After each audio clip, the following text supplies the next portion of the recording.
Hello students, welcome to our channel જ્ઞાન Ganga education. ધોરણ 10 chapter 4 દ્વિઘાત સમીકરણ. જો એમાં સૌથી પહેલા આપણે શું જોવાનું છે કે દ્વિઘાત સમીકરણનું પ્રમાણિત સ્વરૂપ. બરાબર, કયું છે આપણે આગળના ચેપ્ટરમાં પણ શીખી ગયા છીએ કે દ્વિઘાત સમીકરણ કોને કહેવાય. પહેલા તો સમીકરણ એટલે કે વચ્ચે બરાબરની સાઈન આવતી હોય ને, આપણે આગળ બધું શીખી ગયા છીએ કે વચ્ચે બરાબરની સાઈન આવતી હોય તો આપણે શું કહીએ છીએ? સમીકરણ. બરાબર. પછી દ્વિઘાત સમીકરણ એટલે કે જેની મહત્તમ ઘાત 2 હોય છે, એટલે એનું પ્રમાણિત સ્વરૂપ આપણે કેવું લખી શકાય? દ્વિઘાત સમીકરણનું પ્રમાણિત સ્વરૂપ છે ax² + bx + c બરાબર ઇઝ ઇક્વલ ટુ 0. આ શું છે? એનું દ્વિઘાત સમીકરણનું પ્રમાણિત સ્વરૂપ છે કે પહેલું પદ એટલે મહત્તમ ઘાત એની કેટલી હોવી જોઈએ? 2 હોવી જોઈએ. ax². બરાબર, ax ની 2 ઘાત છે ને, તો આ પદમાં મોટા મોટી ઘાત કઈ છે? સમીકરણમાં 2 છે. તો મહત્તમ ઘાત જેની 2 હોય તો એને શું કહેવાય? દ્વિઘાત સમીકરણ. અને વચ્ચે બરાબરની સાઈન છે, જોયું અહીંયા? ઇક્વલ ટુ, તેને શું કહે? સમીકરણ કહેવાય છે. કે જ્યાં આ સમીકરણમાં કે જ્યાં a ની વેલ્યુ 0 હોવી જોઈએ નહીં, કે જ્યાં a is not equal to 0. બરાબર, a 0 હોવા જોઈએ નહીં. ખબર પડી ને કેમ? કારણ કે ax² માં પહેલા પદમાં જો a 0 હોય, ax² આવી રીતે હોય પ્લસ bx પ્લસ c બરાબર 0, એમાં a 0 હોય તો આખું પહેલું પદ જ 0 થઈ જાય. બરાબર, પ્લસ bx પ્લસ c, તો આમાં મહત્તમ ઘાત કઈ થઈ? આ થઈ, x ની 1 ઘાત થઈ ગઈ. બરાબર, તો પછી મહત્તમ ઘાત તો 2 હોવી જોઈએ. તો અહીંયા તો મહત્તમ, જો આ પહેલું પદ 0 થઈ જાય તો મહત્તમ ઘાત કઈ થઈ ગઈ? 1 થઈ ગઈ ને, તો દ્વિઘાત સમીકરણ કહેવાય? ન કહેવાય. બરાબર, એટલા માટે a ની વેલ્યુ 0 હોવી જોઈએ નહીં આ સમીકરણમાં. બરાબર છે. પછી બીજું છે ગ્રીક ગણિત શાસ્ત્રી યુક્લિડે દ્વિઘાત સમીકરણનો ઉકેલ શોધવાની રીત વિકસાવી. કોણે વિકસાવી? ગ્રીક ગણિતશાસ્ત્રી યુક્લિડે. ત્રીજું, બ્રહ્મગુપ્તે દ્વિઘાત સમીકરણના ઉકેલ માટે ax² + bx બરાબર c નું સ્પષ્ટ સૂત્ર આપ્યું. કોણ આપ્યું? બ્રહ્મગુપ્તે. ગ્રીક ગણિતશાસ્ત્રી યુક્લિડે દ્વિઘાત સમીકરણનો ઉકેલ શોધવાની રીત વિકસાવી, જ્યારે બ્રહ્મગુપ્તે શું કર્યું? દ્વિઘાત સમીકરણના ઉકેલ માટે ax² + bx = c નું સ્પષ્ટ સૂત્ર આપ્યું. પછી છે શ્રીધર આચાર્ય. શ્રીધર આચાર્યે દ્વિઘાત સૂત્ર તરીકે ઓળખાતું સૂત્ર પ્રસ્થાપિત કર્યું. બરાબર. જો હવે આપણે આ ચેપ્ટરના કેટલાક અગત્યના સૂત્ર જોઈ લઈએ. એમાં 2 સૂત્રો છે. પહેલું છે દ્વિઘાત સૂત્ર. બરાબર, તો દ્વિઘાત સૂત્ર કયું આવશે? આવશે x is equal to -b plus minus √b² minus 4ac by 2a. બરાબર, આ શું છે? દ્વિઘાત સૂત્ર છે. અને બીજું છે વિવેચક, જેને આપણે ડી સંકેતથી દર્શાવીએ છીએ. ડી એટલે કે ડિસ્ક્રિમિનન્ટ, એનો સંકેતમાં આપણે ડી થી દર્શાવીએ છીએ. તો બીજું સૂત્ર આવશે d is equal two b² minus 4ac. બરાબર, આ 2 સૂત્રો છે. હવે આ બીજું છે બરાબર ડી, તો એમાં શું છે કે ડી ઇઝ ગ્રેટર ધેન 0 હોય તો આપેલ સમીકરણને વાસ્તવિક અને ભિન્ન બીજ હોય છે. પછી જો ડી ઇઝ ઇક્વલ ટુ 0 હોય તો આપેલ સમીકરણને વાસ્તવિક અને સમાન બીજ હોય, અને ડી ઇઝ લેસ ધેન 0 હોય તો આપેલ સમીકરણને વાસ્તવિક બીજ ન હોય. બરાબર, તો આટલું આપણે આ ચેપ્ટરમાં યાદ રાખવાનું છે. બરાબર છે. ચલો હવે આપણે ચાલુ કરીએ છીએ સ્વાધ્યાય 4.1. એમાં પહેલો પ્રશ્ન છે, નીચે આપેલ સમીકરણો દ્વિઘાત સમીકરણો છે કે કેમ તે ચકાસો. દ્વિઘાત સમીકરણ છે કે નહીં આપણે જોવાનું છે. બરાબર, અહીંયા પહેલો જે દાખલો છે x + 1² = 2x બ્રેકેટમાં 2 × x - 3. ચલો, આ ડાબી બાજુ છે અને આ છે જમણી બાજુ. તો અહીંયા શું લખાય આપણે? ડાબા બરાબર ડાબા શું છે અહીંયા? x + 1 એનો હોલ સ્ક્વેર. આને આપણે કેવી રીતે લખી શકાય? a + b નો હોલ સ્ક્વેર. આ સૂત્ર યાદ છે બધાને? આ સૂત્ર પ્રમાણે કામ કરે. a + b નો whole square = a² + 2ab + b².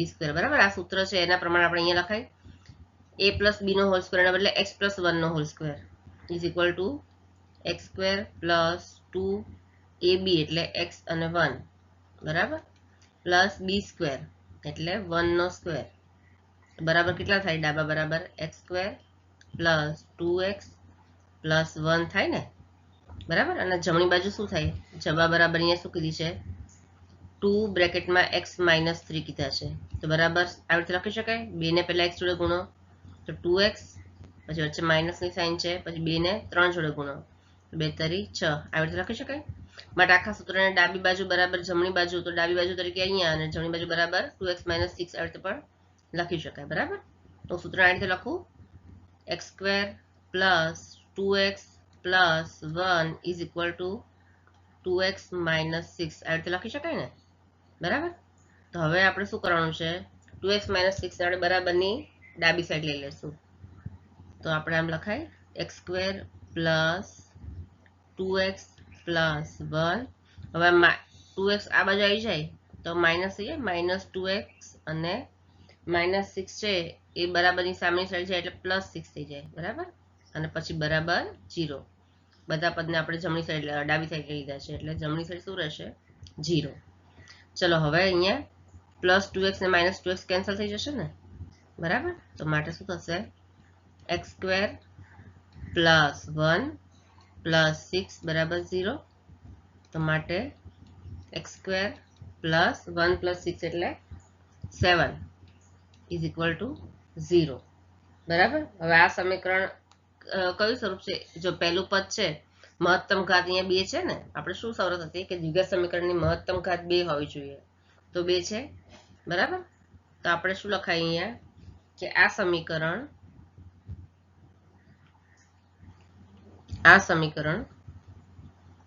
ax square plus bx plus c is equal to 0 નું સ્વરૂપ છે બરાબર કે જ્યાં અહીંયા શું છે a બરાબર 1 પછી b ઇઝ ઇક્વલ ટુ 0 હોય કારણ કે વચ્ચેના પદમાં b ઇઝ ઇક્વલ ટુ 0 હોય એટલે વચ્ચેનું પદ ગાયબ થઈ ગયું છે નથી દેખાતું બરાબર પ્લસ 7 ડાયરેક્ટ પ્લસ c જ દેખાય છે b ઇઝ ઇક્વલ ટુ 0 અને c બરાબર 7 છે બરાબર આમ આપેલ સમીકરણ કેવું સમીકરણ છે આમ આપણને પૂછ્યું છે કે તે દ્વિઘાત સમીકરણ છે કે નહીં તો એ દ્વિઘાત સમીકરણ છે તો આપણે લખી શકીએ કે માટે આમ આપેલ સમીકરણ દ્વિઘાત સમીકરણ છે બરાબર છે બીજો છે x square minus 2x is equal to -2 into બ્રેકેટમાં 3 માઇનસ એક્સ જો અહીંયા પહેલું પદ તો x સ્ક્વેર માઇનસ 2x એમને જ રાખવાનું છે ડાબી બાજુ બરાબર હવે જમણી બાજુ શું છે અહીંયા જબા ઇઝ ઇક્વલ ટુ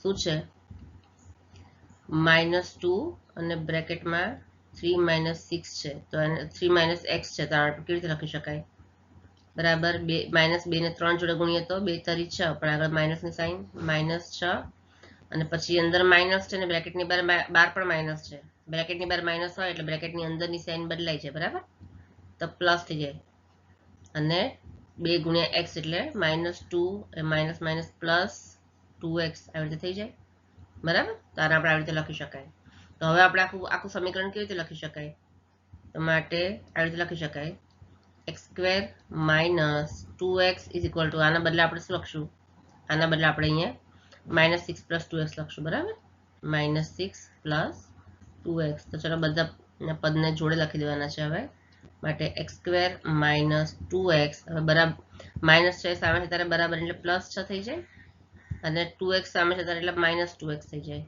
અને પછી બરાબર 0 તો માટે x સ્ક્વેર હવે અહીંયા માઇનસ માઇનસ પ્લસ પણ નિશાની માઇનસની જ એટલે -2 4 થઈ જશે બરાબર -4x અને પછી +6 ઇઝ ઇક્વલ ટુ 0 તો આ પણ દ્વિઘાત સમીકરણ છે ને જો પહેલું મહત્તમ ઘાત કઈ છે 2 છે અહીંયા મહત્તમ ઘાત 2 છે ને x સ્ક્વેર x ની 2 ઘાત બરાબર તો આ પણ એ જ સ્વરૂપ છે ax square plus bx plus c is equal to 0 નું સ્વરૂપ છે ને તો માટે શું કહેવાય આ સમીકરણ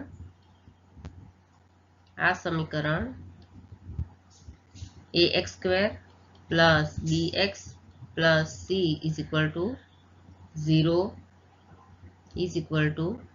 0 નું સ્વરૂપ છે, બરાબર, કે જ્યાં a બરાબર 1, b ઇઝ ઇક્વલ ટુ -4, બરાબર, અને c બરાબર કેટલા છે? c ઇઝ ઇક્વલ ટુ 6 છે, બરાબર ને? માટે આપેલ સમીકરણ છે એ કેવું છે? દ્વિઘાત સમીકરણ છે, બરાબર છે. દાખલા નંબર ત્રીજો છે x - 2 x plus 1 is equal to બ્રેકેટમાં x minus 1 અને x plus 3. ચલો અહીંયા ડાબી બાજુ કઈ છે? ડાબા is equal to x minus 2 અને x plus 1. તો આપણે આવી રીતે લખી શકાય ને? પહેલો બ્રેકેટ છૂટો પાડવાનો અને પછી x, પહેલા બ્રેકેટમાંથી x લીધો અને પછી બીજો બ્રેકેટ આખો લખવાનો. પછી પહેલા બ્રેકેટમાં શું બાકી છે? -2 અને પછી પાછો બીજો બ્રેકેટ આખો લખવાનો, બરાબર. તો હવે x ને આ બંને જોડે ગુણો. x ગુણ્યા x એટલે x સ્ક્વેર પ્લસ x ગુણ્યા 1 એટલે x, પછી માઇનસની સાઇન છે તો માઇનસ 2 ગુણ્યા x એટલે 2x, અને બ્રેકેટની બહાર માઇનસ એટલે બ્રેકેટની અંદરની સાઇન બદલાઈ જાય, પ્લસની બહાર માઇનસ થઈ જાય. 2 ગુણ્યા 1 એટલે 2. તો બરાબર શું થશે? x સ્ક્વેર અને plus x minus 2x. 1x માંથી 2x બાદ જાય તો માઇનસ x રહેશે અને પછી -2 આ થશે ડાબી બાજુ. x square minus x minus 2 આ ડાબી બાજુ થશે અને જમણી બાજુ શું થશે? જમણી બાજુ થશે શું છે? x minus 1 અને x plus 3. તો આને પણ એવી રીતે લખી દઈશું. પહેલા બ્રેકેટનો x અને પછી બીજો બ્રેકેટ આખો લખવાનો છે x plus 3. પછી બીજા બ્રેકેટનું શું બાકી રહ્યું? -1 અને પહેલા બ્રેકેટનું, અને પછી ફરી બીજો બ્રેકેટ આખો, બરાબર. x ગુણ્યા x x square plus x ગુણ્યા 3 એટલે 3x માઇનસ 1 ગુણ્યા x એટલે x, અને બ્રેકેટની બહાર માઇનસ છે એટલે અંદર પ્લસની બદલે માઇનસ થઈ જાય. 1 ગુણ્યા 3 એટલે 3. તો બરાબર થશે અહીંયા x square plus 3x minus 1x એટલે 3 માંથી 1 જાય તો 2 પ્લસ 2x માઇનસ 3. આ થઈ ગઈ જમણી બાજુ. હવે આપણે બંનેને સાથે લખી દઈએ તો શું થાય? આપણે બંનેને ડાબા ઇઝ ઇક્વલ ટુ જબા બંને સૂત્ર પ્રમાણે સાથે લખશું. ડાબી બાજુ માટે થઈ ગઈ અહીંયા આપણે કેવી રીતે લખશું? x સ્ક્વેર, શું લખશું? પહેલા ડાબી બાજુ લખશું, બરાબર. x square minus x minus 2 is equal two, હવે જમણી બાજુ લખશું આપણે x square plus 2x minus 3, બરાબર. હવે બંનેને સાથે લખી દઈએ આપણે x સ્ક્વેર. હવે આ x સ્ક્વેર છે અહીંયા સામે આવી જાય તો માઇનસ x સ્ક્વેર થઈ જાય ને, બરાબર. પછી છે અહીંયા માઇનસ x. કાં તો ચાલો પહેલા બંનેને આખા સાથે જ લખી દઉં છું, પછી એ રીતે લખીશ. પહેલા બંને પદને આપણે સાથે લખી દઈએ. x square minus x minus 2, અને પછી આ બધા પદ બરાબરની ડાબી બાજુ આવી જાય એટલે બધાની નિશાની બદલાઈ જાય. બરાબર x સ્ક્વેર છે તો minus x square minus 2x અને માઇનસ 3 ને બદલે પ્લસ 3 ઇઝ ઇક્વલ ટુ 0 થઈ જશે, બરાબર. Is equal to 0. તો માટે શું થશે? પ્લસ x સ્ક્વેર અને માઇનસ x સ્ક્વેર કેન્સલ થઈ જશે, બરાબર. હવે શું બાકી રહ્યું? Minus x minus 2x. તો માઇનસ માઇનસ પ્લસ અને નિશાની માઇનસ એટલે માઇનસ 3x થઈ જશે. પછી જે -2 પ્લસ 3 એટલે 3 માંથી 2 જાય તો 1 વધશે એટલે પ્લસ 1 ઇઝ ઇક્વલ ટુ 0. જો અહીંયા મહત્તમ ઘાત કેટલી છે? 2 છે? નથી. મહત્તમ ઘાત 2 હોય તો જ આપણે શું કહેવાય? દ્વિઘાત સમીકરણ કહેવાય, બરાબર. તો આપણે શું લખી શકીએ? શું કહેવાય કે આ સમીકરણ, અહીંયા શું લખશું આપણે કે આ સમીકરણ છે કોનું સ્વરૂપ નથી?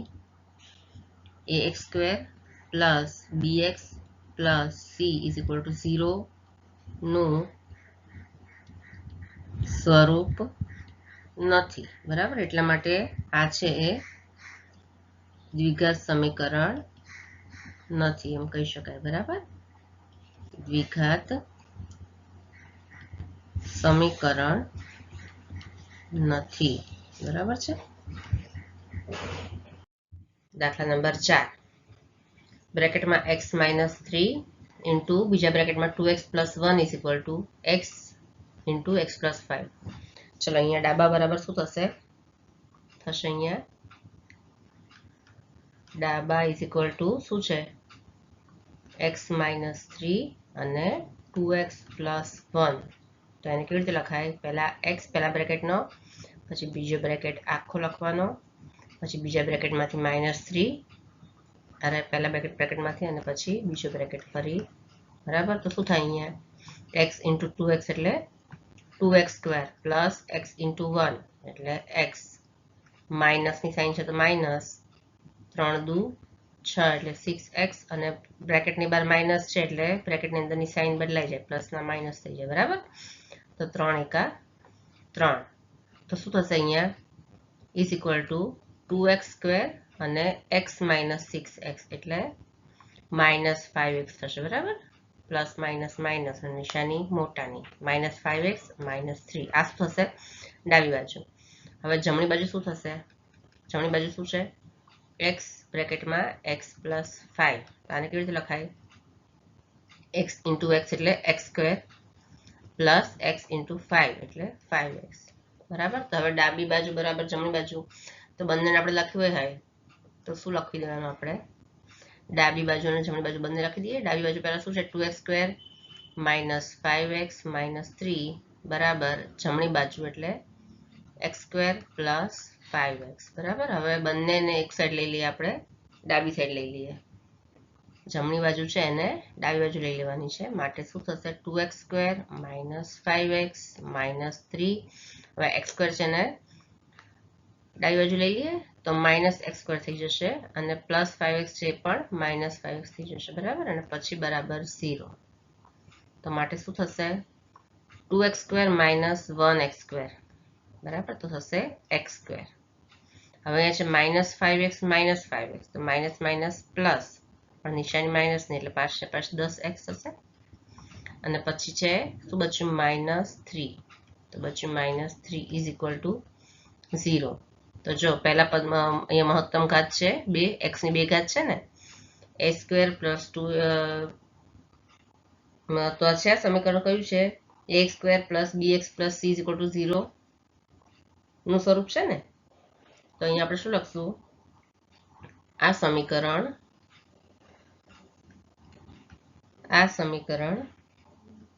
ax² plus bx plus c is equal to 0 સ્વરૂપનું છે. બરાબર. કે જ્યાં a બરાબર કેટલા છે? a બરાબર 1, b બરાબર શું છે? -10x છે ને, તો b બરાબર થશે -10 અને c બરાબર -3 છે. બરાબર. c બરાબર કેટલા છે અહીંયા? -3 છે. બરાબર. આમ આ સમીકરણ દ્વિઘાત સમીકરણ છે, માટે આ સમીકરણ કેવું છે? દ્વિઘાત સમીકરણ છે. બરાબર છે.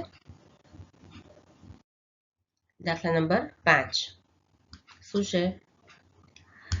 2x માઇનસ 1 અને બીજા બ્રેકેટમાં x minus 3 is equal to x plus 5 અને x માઇનસ 1. તો આપણે અત્યાર સુધી જે કર્યું છે એ જ કરવાનું છે આ દાખલામાં પણ. ડાબા શું છે? ડાબી બાજુ is equal to 2x minus 1 x minus 3. તો એને કેવી રીતે લખવાનું? પહેલા બ્રેકેટનો 2x, પછી બીજો બ્રેકેટ આખો લખવાનો, પછી પહેલા બ્રેકેટનો -1 બાકી રહી જાય છે ને એ લખવાનો અને બીજા બ્રેકેટ આખો લખવાનો is equal to 2x into x એટલે 2x² માઇનસ 2x ઇન્ટુ 3 એટલે 2 તરી 6. બરાબર. તો 6x પછી -1 ઇન્ટુ x એટલે -x અને બ્રેકેટમાં માઇનસ છે તો પ્લસ થઈ જશે. કેમ? કે બ્રેકેટની બહાર માઇનસની સાઇન છે એટલે 1 ગુણ્યા 3 1 તરી 3 થશે. બરાબર. એટલે થશે અહીંયા 3. તો બરાબર થશે 2x square minus minus plus minus 6x minus 1x minus minus plus એટલે 7x પણ નિશાની માઇનસની જ આવશે અને પછી પ્લસ 3 બરાબર છે. આ થઈ ગઈ આપણી ડાબી બાજુ. હવે આપણે જમણી બાજુ લખવાની છે. જમણી બાજુ બરાબર શું છે? x પ્લસ 5 x માઇનસ 1 તો ઇઝ ઇક્વલ ટુ પહેલા બ્રેકેટનો x પછી બીજો બ્રેકેટ આખો લખી દેવાનો પછી પહેલા બ્રેકેટનો પ્લસ 5 બીજો બ્રેકેટ આખો લખી દેવાનો x minus 1 is equal to x into x એટલે x square minus x into 1 એટલે માઇનસ x પ્લસ 5 ગુણ્યા x એટલે 5x માઇનસ 5 ગુણ્યા 1 એટલે 5. ચલો બરાબર થશે અહીંયા x સ્ક્વેર હવે minus x plus 5x 5x minus 1x એટલે 4x થશે બરાબર. પ્લસ માઇનસ માઇનસ નિશાની મોટાની મોટો કોણ છે 5 એટલે પ્લસ 4x માઇનસ 5. આ થઈ ગઈ આપણી જમણી બાજુ બરાબર છે. હવે ડાબા બરાબર જબા લખી દેવાનું અહીંયા ફરીવાર આપણે તો શું લખશું અહીંયા ડાબી બાજુ 2x સ્ક્વેર આ રહી બરાબર.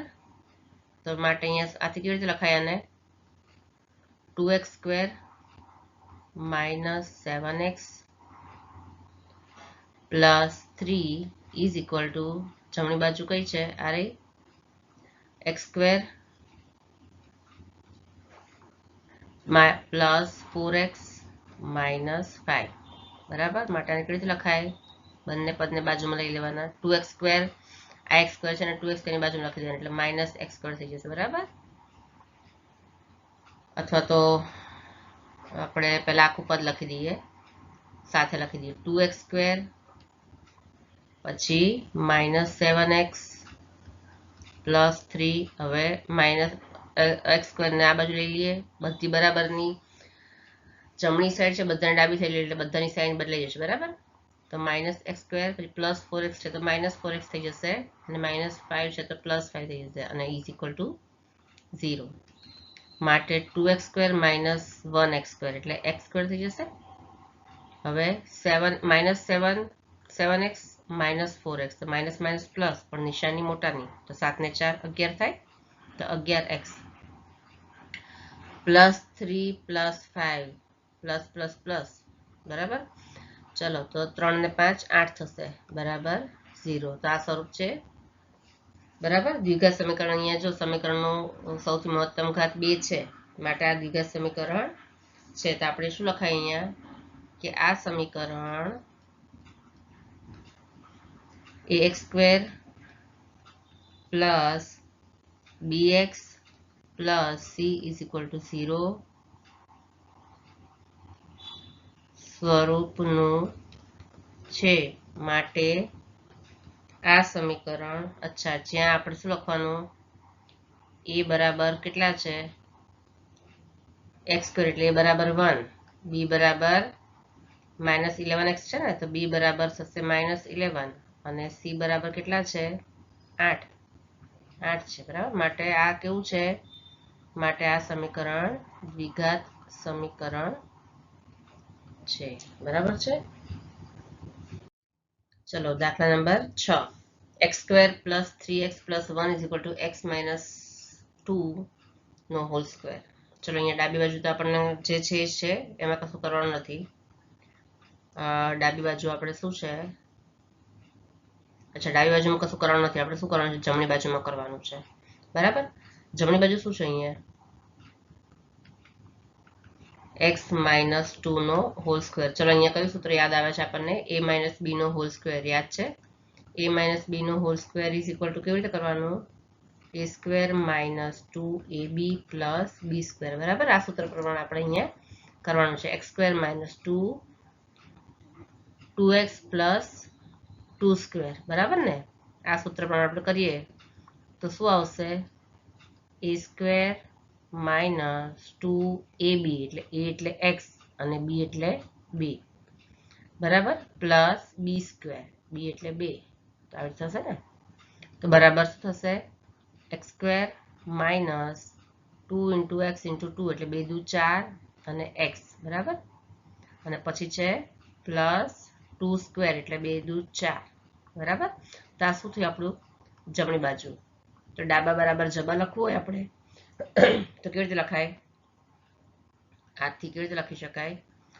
ડાબી બાજુ જે છે એ રીતે લખવાની છે x² plus 3x plus 1 is equal two, જમણી બાજુ આપણે આ જોઈ, જમણી બાજુ આપણે આ લખવાની x² માઇનસ 4x પ્લસ 4. તો માટે આ કેવી રીતે લખવાનું આપણે?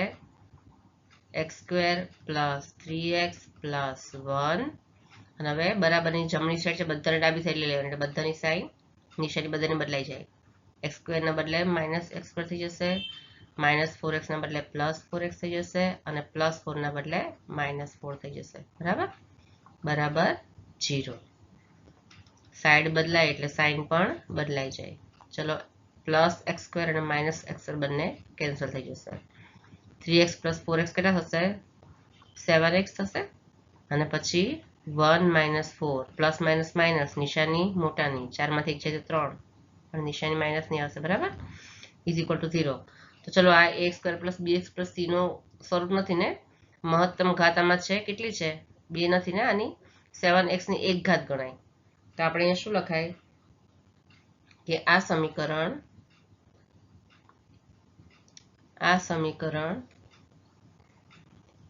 ax² plus bx plus c is equal to 0 સ્વરૂપનું નથી. બરાબર? માટે આ સમીકરણ છે એ દ્વિઘાત સમીકરણ નથી. બરાબર છે? ચલો, દાખલા નંબર 7 છે x plus 2 whole cube is equal to 2x બ્રેકેટમાં x² માઇનસ 1. બરાબર? ત્યાં ડાબી બાજુ શું છે? ડાબા ઇઝ ઇક્વલ ટુ, એક મિનિટ, ડાબા is equal to x plus 2 whole cube. ચલો, હવે આ કયા સૂત્ર પર કામ કરે છે? આપણે a plus b whole cube is equal to, એનું સૂત્ર કયું હતું કે a³ plus 3a² b plus 3ab² plus b³. બરાબર? આ સૂત્ર પ્રમાણે આપણે અહીંયા કામ કરવાનું છે. અહીંયા a બરાબર x અને b બરાબર 2 ને લઈ લેવાનું. જ્યાં a છે ત્યાં x લેવાનો છે અને જ્યાં b છે ત્યાં આપણે 2 લઈ લેશું. બરાબર? આ સૂત્ર પ્રમાણે તો આપણે શું આવશે? અહીંયા પહેલા છે a³ એટલે x³. બરાબર? x³ ઇઝ ઇક્વલ, અહીંયા ઇઝ ઇક્વલ ટુ નીચે કરી દીધું. શું થશે? Is equal two x³ plus 3ab, 3a² b છે તો 3 એની બદલે x²b એટલે 2. બરાબર? પ્લસ શું છે? 3ab², તો 3a એટલે x અને b એટલે 2 એનો સ્ક્વેર, અને પછી પ્લસ શું છે છેલ્લે? b³. તો b એટલે કેટલા છે? અહીંયા 2 નો ક્યુબ. બરાબર? તો શું થશે? અહીંયા is equal two x³ plus 3 into 2 એટલે 3 દુ 6, 6x². બરાબર? પ્લસ 3 ગુણ્યા x ગુણ્યા 2 નો વર્ગ એટલે 4 થશે. બરાબર? તો 4 ગુણ્યા 3 કેટલા થશે? 4 તરી 12 થશે ને, 12 ગુણ્યા x એટલે 12x, અને પ્લસ 2 નો ઘન એટલે 2 દુ 4 દુ 8 થશે. તો આ શું થઈ ગયું? આપણી ડાબી બાજુ થઈ ગઈ. બરાબર? અને જમણી બાજુ શું છે? જબા ઇઝ ઇક્વલ ટુ 2x બ્રેકેટમાં x² માઇનસ 1 એટલે શું થાય? 2x ઇન્ટુ x² એટલે 2x³ અને માઇનસ 2x ઇન્ટુ 1 એટલે 2x. બરાબર? 2x³ માઇનસ 2x થશે. હવે ડાબા બરાબર જબા લખીએ આપણે તો કેવી રીતે લખાય? હવે ડાબા બરાબર જબા લખતા ડાબી સાઈડ એટલે કઈ ગઈ? આપણે આ લખી છે ને, આ ડાબી સાઈડ. તો અહીંયા લખશું આપણે x³ plus 6x² plus 12x plus 8 is equal to જબા. જબા આ રહી. બરાબર? 2x³ minus 2x. તો ચલો, હવે શું કરવાનું છે? જમણી સાઈડ ને ડાબી સાઈડ લઈ લેવાની છે એટલે એની બંનેની નિશાની બદલાઈ જશે. તો માટે શું થાય? x cube minus 6x square plus 12x plus 8. હવે 2x સ્ક્વેર આ સાઈડ આવી જાય એટલે માઇનસ 2x ક્યુબ અને માઇનસ 2x સામે જાય એટલે પ્લસ 2x થઈ જશે. બરાબર. તો ચલો હવે શું થશે?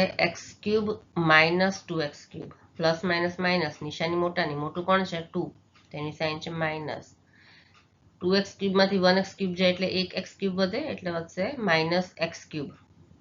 પછી છે માઇનસ 6x સ્ક્વેર. હવે બીજું x સ્ક્વેર વાળું પદ નથી એટલે આને લખી દેવાનું માઇનસ 6x સ્ક્વેર.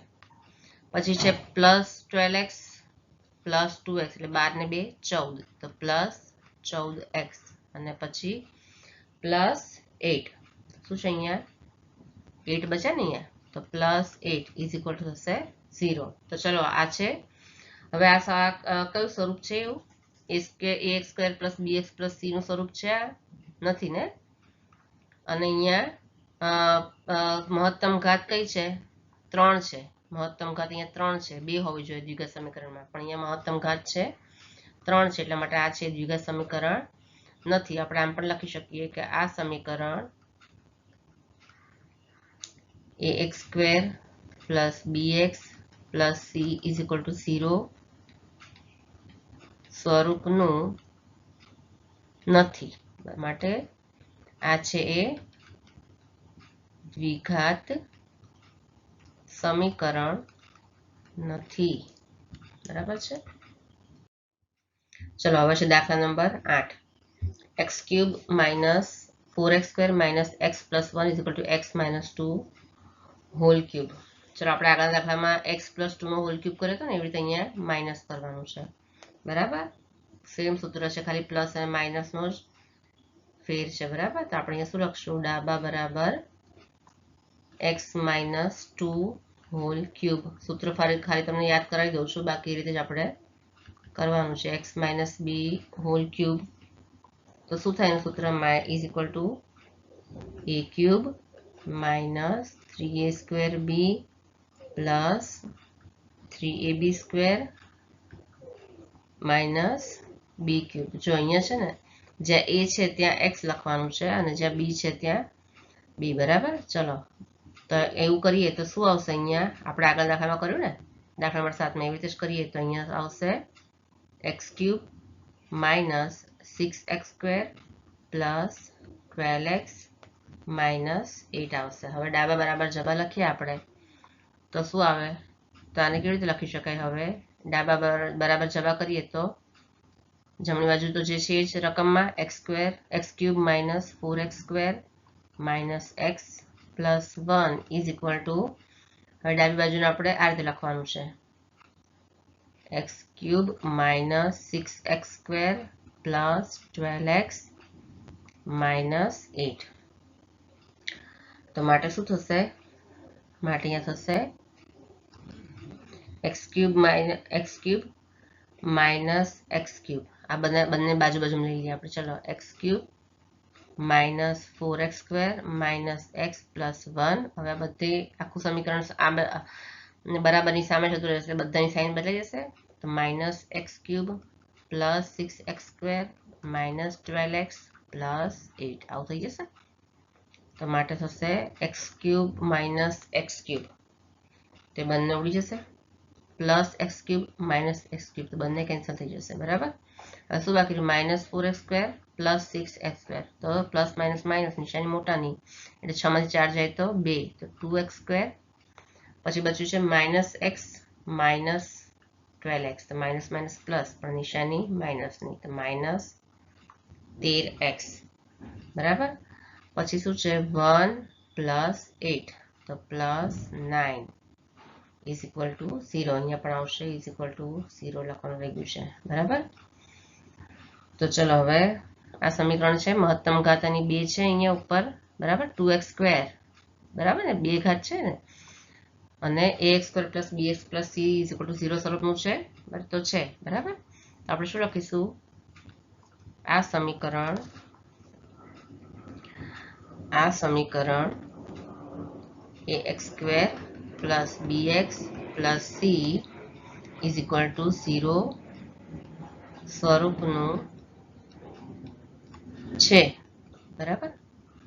માટે આ છે એ દ્વિઘાત સમીકરણ છે એવું કહી શકાય છે.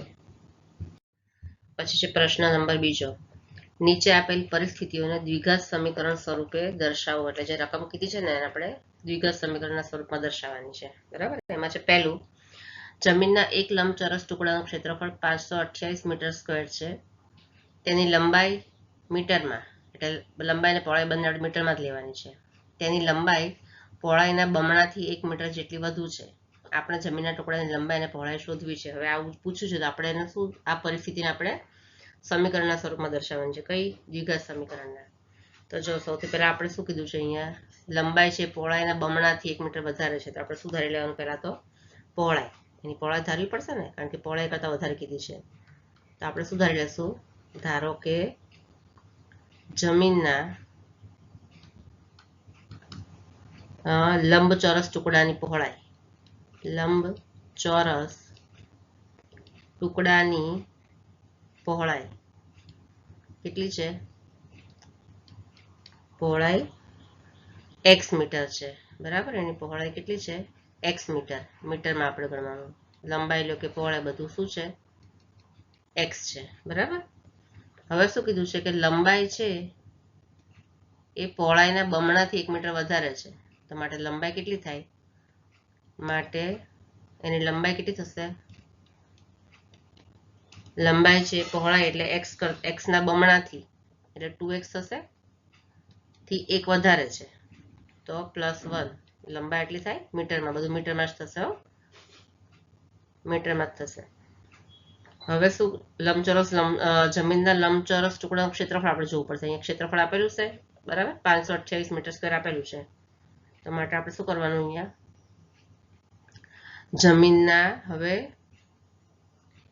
જમીનના લંબચોરસ ટુકડાનું ક્ષેત્રફળ. હવે લંબચોરસ ટુકડાનું ક્ષેત્રફળ, લંબચોરસનું ક્ષેત્રફળ જ લખવાનું. બરાબર. બરાબર શું થાય? લંબાઈ ગુણ્યા પહોળાઈ થાય ને. લંબાઈ ગુણ્યા પહોળાઈ થાય. બરાબર. હવે ક્ષેત્રફળ તો આપણને આપેલું છે 528 આપેલું છે. બરાબર. ક્ષેત્રફળની બદલે આપણે શું લખશું? માટે 528 બરાબર લંબાઈ કેટલી છે? 2x + 1 છે ને, તો લખશું 2x + 1 અને લંબાઈ ગુણ્યા પહોળાઈ, તો અને ગુણ્યા પહોળાઈ કેટલી છે? x. તો બરાબર કેટલા થાય? તો માટે 528 બરાબર x ને બંને જોડે ગુણો તો 2x² + x. બરાબર. તો આપણે દ્વિઘાત સમીકરણના સૂત્રના સ્વરૂપે લખવું હોય, સમીકરણ રૂપે કેવી રીતે લખાય? માટે 2x² + x અને 528 છે સામે જતા રહેશે બરાબરની, તો -528 બરાબર 0. તો આ શું છે?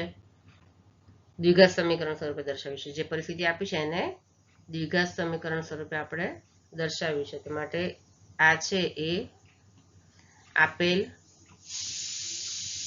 પરિસ્થિતિને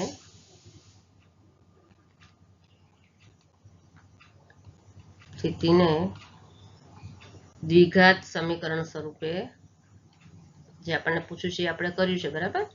દ્વિઘાત સમીકરણ સ્વરૂપે દર્શાવેલ છે. બરાબર. જેનાથી આપણે શું કરી શકાય? લંબાઈ અને પહોળાઈ શોધી શકાય. જેનાથી લંબાઈ અને પહોળાઈ, બરાબર, લંબાઈ અને પહોળાઈ શોધી શકાય. બરાબર છે.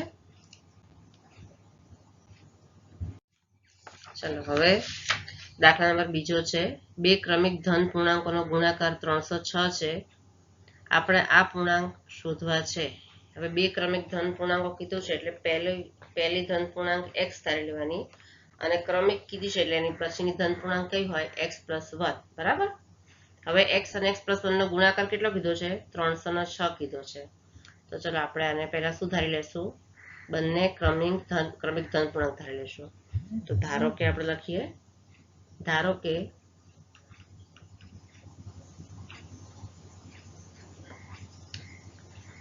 ધારો કે સરસ લખી દો પહેલા 1 મિનિટ,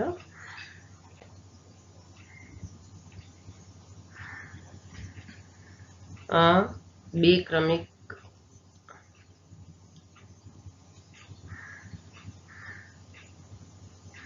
ધન પૂર્ણાંક કયા કયા છે? પહેલી x છે અને બીજી ક્રમમાં છે એટલે x + 1 છે, બરાબર. ત્રણ ક્રમિક કીધી એટલે ત્રીજી x + 2 આવે, પછી x + 3 ક્રમિક કીધી છે ને, એટલે પણ અહીંયા બે જ કીધી છે, એટલે પહેલી x છે અને બીજી x + 1 છે. હવે એનો ગુણાકાર કેટલો કીધો છે? પૂર્ણાંકોનો ગુણાકાર આપણને કીધું છે 306 કીધો છે, તો માટે એમનો ગુણાકાર શું થાય? તેમનો ગુણાકાર બરાબર 306 માટે આપ કીધો છે, બરાબર. તો આપણે બંનેનો ગુણાકાર કરીએ, x × x + 1, બરાબર.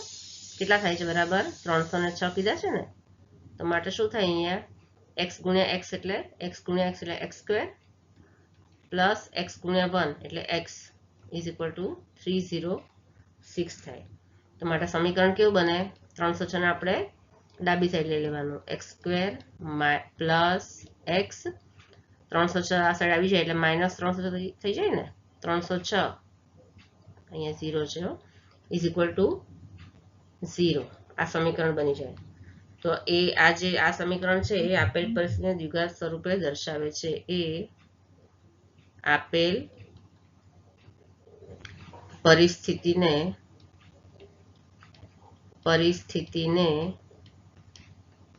દ્વિઘાત સમીકરણ સ્વરૂપે દર્શાવે છે, બરાબર છે. બરાબર, દ્વિઘાત સમીકરણ થયું ને. પહેલું પદ છે મહત્તમ ઘાત 2 છે, ax² + bx + c = 0 સ્વરૂપે છે. તો દ્વિઘાત સમીકરણ સ્વરૂપે દર્શાવે છે, જેના પરથી આપણે શું કરી શકાય? જેના ઉકેલ દ્વારા આપણે આ બંને ધન પૂર્ણાંક આપણે ક્રમિક ધન પૂર્ણાંક શોધી શકીએ. જેના ઉકેલ દ્વારા ક્રમિક ધન પૂર્ણાંક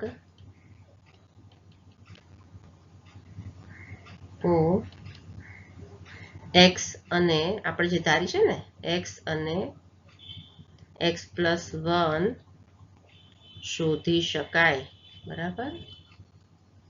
શોધી શકાય, બરાબર છે. ચલો દાખલા નંબર 3. રોહનની માતા તેના કરતા 26 વર્ષ મોટા છે. આજથી 3 વર્ષ પછી તેમની ઉંમર દર્શાવતી સંખ્યાઓનો ગુણાકાર વર્ષમાં 360 હશે. આપણે રોહનની હાલની ઉંમર શોધવી છે. હવે આ રકમ પરથી આપણે શું બનાવવાનું છે? દ્વિઘાત સમીકરણ બનાવવાનું છે, બરાબર. રોહનની માતા રોહન કરતા 26 વર્ષ છે, એટલે રોહનની ઉંમર આપણે ધારવી પડે ને. તો આપણે શું ધારશું? કે ધારો કે રોહનની હાલની ઉંમર કેટલી છે? બરાબર x વર્ષ છે, બરાબર. ઉંમર વર્ષમાં જ આપણે ગણવાની છે, x વર્ષ છે. તો એની માતાની ઉંમર કેટલી થાય? માટે રોહનની માતાની ઉંમર કેટલી થશે? રોહન કરતા 26 વર્ષ મોટા છે, તો કેટલી થશે? x + 26 થશે ને, બરાબર. x + 26 વર્ષ થશે, બરાબર છે. હવે શું કીધું? કે 3 વર્ષ પછી બેની ઉંમરનો ગુણાકાર કરવાનો છે. 3 વર્ષ પછી, તો 3 વર્ષ પછી બંનેની ઉંમર કેટલી થાય? 3 વર્ષ પછી રોહનની ઉંમર કેટલી થાય? રોહનની ઉંમર કેટલી થશે? x + 3, બરાબર, આટલી થશે. અને એની માતાની ઉંમર કેટલી થાય? રોહનની માતાની ઉંમર કેટલી થાય? x + 26 + 3 એટલે કેટલા થાય? 29 થાય ને, આટલા વર્ષ થાય. હવે બંનેનો ગુણાકાર કીધો છે. 3 વર્ષ પછીની બંનેની ઉંમર છે, એનો ગુણાકાર કેટલો થશે? 360 કીધો છે એટલો. તો આ બંનેનો આપણે ગુણાકાર કરવાનો. 3 વર્ષ પછીની બંનેની ઉંમર 360 કીધી છે, બંનેની ઉંમરનો ગુણાકાર. તો આથી શું થશે? રકમ મુજબ રોહનની ઉંમર 3 વર્ષ પછી x+3 ગુણ્યા એની માતાની ઉંમર 3 વર્ષ પછી એટલે x+29. બરાબર? એ બંનેનો ગુણાકાર કેટલો કીધો છે? 360 કીધો છે. તો હવે કેટલા થાય? આપણે સમીકરણ છૂટું પાડીએ તો શું થાય? પહેલા બ્રેકેટનો x, બરાબર, પછી આખું બીજું બ્રેકેટ લખી દેવાનું, પછી ફરી પહેલા બ્રેકેટનો +3, પછી પાછું બીજું બ્રેકેટ આખું લખી દેવાનું, ઇઝ ઇક્વલ ટુ 360. માટે x ગુણ્યા x થશે x² પ્લસ x ગુણ્યા 29 એટલે 29x પ્લસ 3 ગુણ્યા x એટલે 3x પ્લસ 29 ઇન્ટુ 3 29 તરી 87 થશે અને બરાબર 360. હવે 360 ને આપણે બરાબરની ડાબી બાજુ લઈ લેવાનું છે એટલે શું થઈ જશે? માટે થશે x² plus 29x plus 3x plus 87 minus 360 બરાબર 0. આવું થશે. બરાબર છે? માટે શું થાય? અહીંયા આપણે આ બાજુ લખીએ ઉપર. માટે થશે x², હવે 29x વત્તા 3x એટલે કેટલા થશે? 29 પછી 30 31 ને 32, તો પ્લસ થશે 32x પ્લસ 87 માઇનસ 360. હવે પ્લસ માઇનસ માઇનસ નાનામાંથી મોટા બાદ કરવાના છે, નિશાની માઇનસની આવશે. બરાબર? 360 માંથી 87 બાદ થાય તો 273 વધે, પણ નિશાની કેની આવશે? માઇનસની, માઇનસ 273. બરાબર? પછી બરાબર 0. આ છે સમીકરણ. આ જે સમીકરણ આપણે માંગ્યું છે દ્વિઘાત સમીકરણ, તો આ શું છે? એ છે પરિસ્થિતિને આપણે દ્વિઘાત સમીકરણ સ્વરૂપ દર્શાવે છે. એ આપણે જે રકમમાં પરિસ્થિતિ આપેલી છે એ આપેલ પરિસ્થિતિ મુજબ નું દ્વિઘાત સમીકરણ દર્શાવે છે. બરાબર? એના પરથી આપણે બંનેની ઉંમર શોધી શકાય છે. બરાબર ને? કે જેના પરથી બંનેની ઉંમર શોધી શકાય છે. ઓકે, ચલો હવે છે દાખલા નંબર 4. શું કહે છે? એક ટ્રેન 480 કિલોમીટરનું અંતર અચળ ઝડપથી કાપે છે. જો ઝડપ 8 કિલોમીટર પ્રતિ કલાક ઓછી હોય તો આટલું જ અંતર કાપવા માટે તે 3 કલાક વધુ લે છે. તો ટ્રેનની ઝડપ શોધો. તો આપણે શું ધારવાનું છે? ચલો ધારી લઈએ. આપણે શું ધારશું? આપણે ધારો કે ટ્રેનની ઝડપ શોધવાની કીધી છે ને, તો આપણે શું લખશું? ટ્રેનની ઝડપ. બરાબર? ટ્રેનની સામાન્ય ઝડપ કેટલી છે? ટ્રેનની ઝડપ કેટલી કીધી છે? આપણે ધારી લઈએ છીએ x કિલોમીટર પ્રતિ કલાક. x કિલોમીટર પ્રતિ કલાક છે એવું આપણે ધારી લઈએ છીએ. બરાબર છે? તો હવે આપણે સૂત્ર લખવાનું. તો હવે સમય બરાબર અંતર ભાગ્યા ઝડપ એનું સૂત્ર છે. સમય બરાબર અંતર ભાગ્યા ઝડપ. આ સૂત્રનો ઉપયોગ થશે. તો હવે માટે શું લખવાનું છે? હવે શું કીધું છે આપણને? કે 480 કિલોમીટરનું અંતર કાપવાનું છે. તો માટે 480 કિલોમીટરનું અંતર કાપવા માટે 480 અહીંયા કીધું છે ને રકમમાં, એક ટ્રેન 480 કિલોમીટરનું અંતર અચળ ઝડપથી કાપે છે. તો માટે 480 કિલોમીટરનું શું લખશું? અંતર કાપવા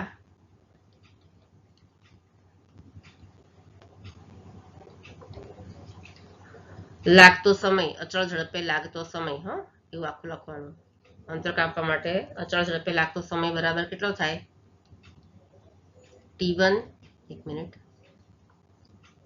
થશે સૂત્ર લખવાનું ઝડપનું જ, પણ આપણે નામ આપશું t1. t1 બરાબર અંતર ભાગ્યા સમય છે ને, એટલે 480 અને એના ભાગ્યા સમય આપણે કેટલો ધાર્યો છે? x. તો એટલા કલાક લાગે. બરાબર. હવે જો ટ્રેનની ઝડપ 8 કિલોમીટર પ્રતિ કલાક ઓછી હોય, એવું કીધું છે અહીંયા રકમમાં, 8 કિલોમીટર પ્રતિ કલાક ઓછી હોય તો નવી ઝડપ કેટલી થાય? તો નવી ઝડપ કેટલી થાય? જો 8 કિલોમીટર એની ઝડપ હોય, ટ્રેનની ઝડપ 8 કિલોમીટર પ્રતિ કલાક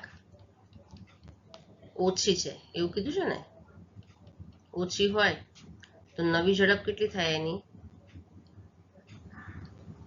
નવી ઝડપને આપણે નામ આપશું T2 બરાબર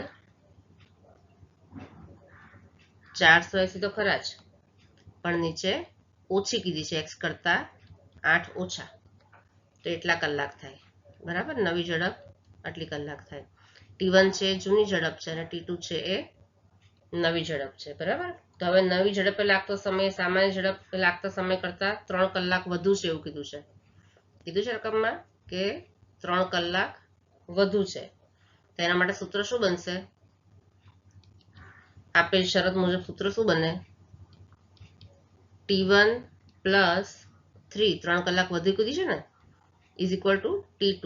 નવી ઝડપ છે એ જૂની ઝડપ કરતા 3 કલાક વધુ કીધી છે એના સમય કરતા, તો T2 is equal two T1 plus 3 કલાક વધારે છે એટલા માટે. તો આપણે શું લખશું અહીંયા? અહીંયા લખશું આપણે T2 બરાબર T1 પ્લસ 3 એટલે T1 અહીંયા 4 જો બરાબર 480 ભાગ્યા x. તો અહીંયા આપણે લખશું 480 ભાગ્યા x પ્લસ 3 બરાબર પ્લસ 3 ઇઝ ઇક્વલ ટુ કેટલા છે? T2. તો T2 ક્યાં છે? T2 ઇઝ ઇક્વલ ટુ આ રહ્યા અહીંયા છે 480 છેદમાં x માઇનસ 8 બરાબર.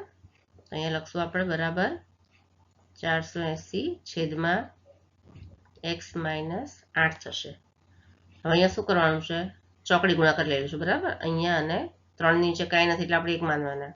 તો માટે આપણે અહીંયા લખશું 480 ગુણ્યા 1 તો 480 થશે પ્લસ x ગુણ્યા 3 ચોકડી ગુણાકાર કરીએ છીએ આપણે, તો પ્લસ થશે અહીંયા 3x અને છેદમાં x ગુણ્યા 1 બંનેનો લસા એટલે x જ થશે.